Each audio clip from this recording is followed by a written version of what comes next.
roller coaster ride of twists and turns at the Jian Ghomeshi sexual assault trial. The first week of the trial ended on Friday. It's unclear how long the trial will continue into next week.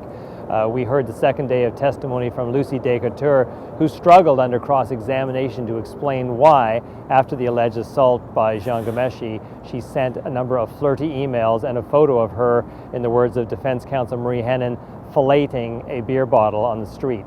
Defense lawyer Henin also raised issue with some of the language used by Lucy in some of her emails and a love letter.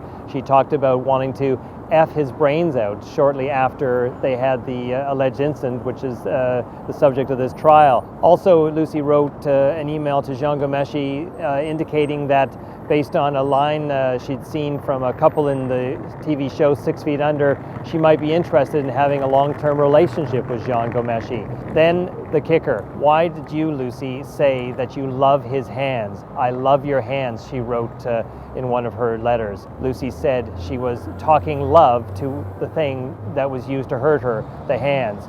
Remember that Lucy has alleged that Jian Ghomeshi choked her with his hands and slapped her 3 times.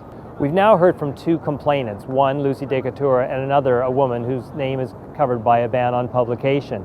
There's a third witness on the charge sheet, a woman who alleges that she was attacked by Jian Ghomeshi. We've heard that there's been some new disclosure, we believe, from that person, and that is going to be discussed by the Crown and also looked at by defense over the weekend. It is unclear at this stage if that witness will take the stand on Monday. For the Toronto Star, I'm Kevin Donovan.